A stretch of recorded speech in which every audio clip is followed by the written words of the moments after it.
네, 안녕하십니까. 건설원 회계사입니다. 지난 시간에는 저희가 기장이란 무엇이고 기장을 왜 하는지, 회계법인이 어떤 업무를 해주는지에 대해서 간단한 설명을 드려봤고요. 기장이란 거는 사전정미로 장부를 작성한 행위라고 말씀을 드렸습니다. 이걸 좀 더 세련되게 얘기를 하면 재무제표 작성이라고 좀 표현할 수가 있을 것 같아요. 이런 재무제표를 작성하는 이유 중에 하나가 법인은 법인세, 개인은 종합소득세 신고를 위해서 한다고 설명을 드렸습니다. 자, 이번 시간에는 그러면 이 재무제표는 그냥 세금신고를 위해서 작성하는 건가에 대해서 한번 설명을 드려볼 텐데, 세금신고는 이런 재무제표를 작성하는 여러 가지 목적 중에 하나예요. 결론만 말씀드리면 오늘은 그런 세금신고 외에 이 재무제표를 왜 작성하는지에 대해서 좀 설명을 드려보면 좋을 것 같은데, 이렇게 한번 접근을 한번 해보죠. 재무제표를 만드는 이유가 결국에는 이거를 필요로 하는 사람들이 있을 거잖아요. 그렇게 한번 접근 한번 해볼 겁니다. 우리 회사의 재무제표를 과연 누가 필요로 하는 건지, 거기에 맞추다 보면은 재무제표를 왜 만들어야 되는지, 기장을 왜 해야 되는지 이야기가 풀어나갈 수가 있겠죠. 자, 먼저 그러면 누가 우리 회사의 재무제표를 필요로 하는지, 왜 필요하는지, 그런 사례에서는 어떤 포인트로 기장을 접근을 해야 되는지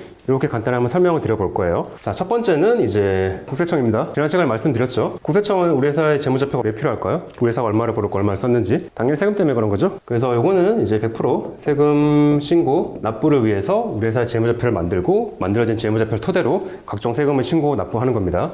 이 사례에서는 뭐가 포인트일까요? 당연히 절세죠. 일단은 세금을 줄인다는 거는, 기본은 결국에는 기장, 재무제표에서 시작을 하게 되어 있습니다. 그러니까 우리 회사의 재무제표가 잘 작성이 되어야지 어쨌든 절세의 탄탄한 이제 기본이 받쳐지는 걸 이해하시면 되는데, 뭐 그거에 대한 얘기는 추후 시간에 한번 얘기를 말씀을 드리면 될 것 같아요. 어쨌든 절세의 가장 기본적인 스타트는 정확한 재무제표에서 출발한다 정도로 이해하시면 될 것 같고, 사실은 대부분의 사업자분들은 요것 때문에 재무제표를 만들고 계신 거예요.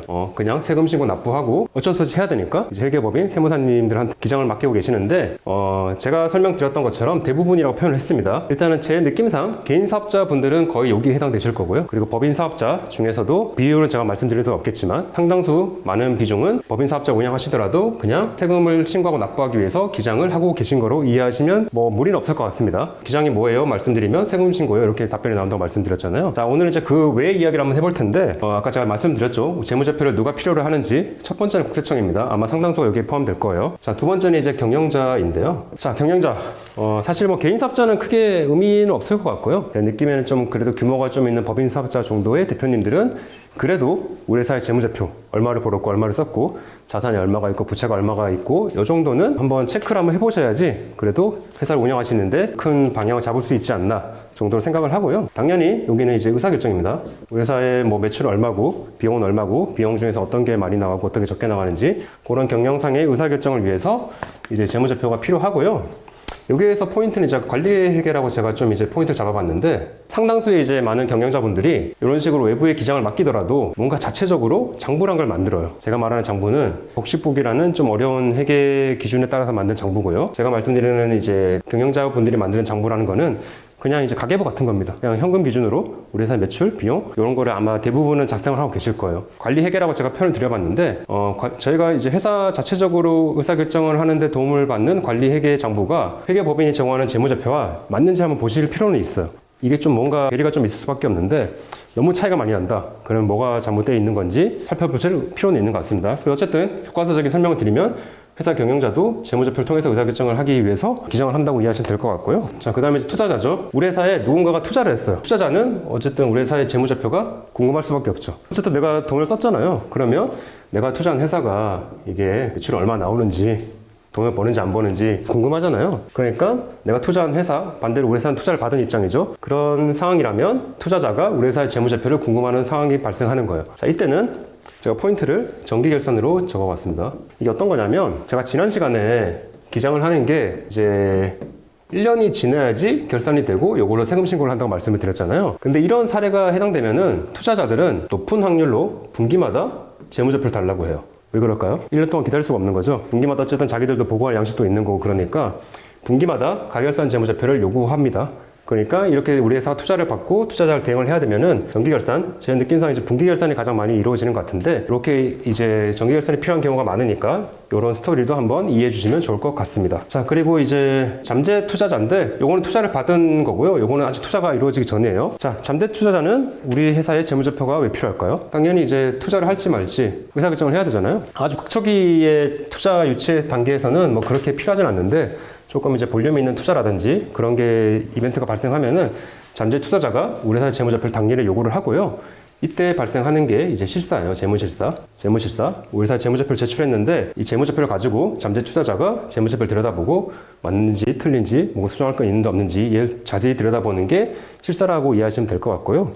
여기는 당연히 이제 실사를 받아야 되니까 재무제표가 좀 회계 기준에 맞게 잘 되어야 되겠죠. 이런 우리 회사가 투자를 유치를 앞두고 있고 잠재 투자자가 우리 회사 재무제표를 요구하고 있는 상황이라고 하면은 그냥 좀 이제 세금 신고 목적으로 만든 장부보다는 그래도 회계 기준에 맞는 장부를 좀 정리할 필요는 있습니다. 실사를 대비를 어느 정도 해야 되니까요. 자, 그리고 이제 마지막으로 이제 채권자라고 제가 적어봤는데 은행이에요. 은행. 돈 빌려준 사람. 은행인데 은행은 우리 회사 재무제표가 왜 필요할까요? 대출 전이면 대출을 해도 되는지 안 해도 되는지 그런 의사결정이 필요할 거고요. 그리고 이제 조건, 대출을 해주더라도 뭐 이자율이라든지 뭐 이제 원금 회수 방법이라든지 만기라든지 이런 거를 이제 조율할 때 우리 회사 재무제표가 필요하고 대출을 받았는데 이제 1년에 한 번 정도 은행이 이제 재무제표를 제출하라고 해요. 그건 어떤 거냐면 재무제표를 가지고 대출을 이제 회수를 할지 유지를 할지 그런 걸 판단하는 거죠. 어쨌든 좀 경영 실적이 안 좋은 회사에 대해서는 그런 의사결정도 은행이 필요한 거니까 우리 회사의 재무 비율 같은 거를 조금 이제 신경 쓸 필요가 있습니다. 이제 은행마다 좀 이제 들여다보는 포인트는 다른데 뭐 완전 자본 잠식인지 뭐 영업이익이 나오고 있는지 없는지 그런 것들에 대해서 먼저 체크를 하고 1년이 어쨌든 지나가기 전에 미리미리 체크를 하고 은행에 대응을 할 수 있게 이제 장부를 잘 만들 필요가 있는 걸로 이해하시면 될 것 같습니다. 자, 여기에 적지 않겠는데 뭐 나머지 사례도 꽤 있어요. 뭐 이제 정보지원금을 신청한다든지 아니면 뭐 이제 신용평가를 할 때 우리 회사 재무제표를 달라고 하는 경우도 있거든요. 자, 그런 경우도 있으니까 재무제표를 요구하는 사람들이 이렇게 다양하고 우리는 이러한 사람들이 우리 회사의 재무제표를 왜 요구하는지 어떻게 대응을 해야 되는지 이 정도의 개념을 잡고 있어야 된다는 게 제 주관적인 생각입니다. 우리 회사는 그냥 이런 거 상관없고 내가 조그만 개인 사업자 하고 있고 조그만 법인 운영하고 있다. 그러면 뭐 이제 국세청과 뭐 채권자 은행 대출이 있으면 이 정도만 이제 신경 써도 괜찮을 것 같고요. 우리 회사가 뭔가 이 스타트업이다. 스타트업은 이해관계가 굉장히 다양하죠. 투자자, 잠재 투자자의 대응이 상당히 많이 필요하니까 그들이 왜 우리 회사의 재무제표를 요구하는지 이런 시나리오도 한번 생각해 보시고 어떻게 대응해야 되는지도 한번 체크해 보시면 될 것 같습니다. 자, 그래서 오늘은 우리 회사가 기장을 왜 하고 있는지에 대해서 설명을 한번 드려봤고요. 상당수의 모수는 여기에 해당되겠지만 특히나 스타트업에서 이제 활동하고 계시는 대표님 실무자분들은 사실 요거보다는 이게 더 중요해요. 스타트업은 이제 초반에 대부분 손실이 나니까 납부할 법인세는 사실 많이 없습니다.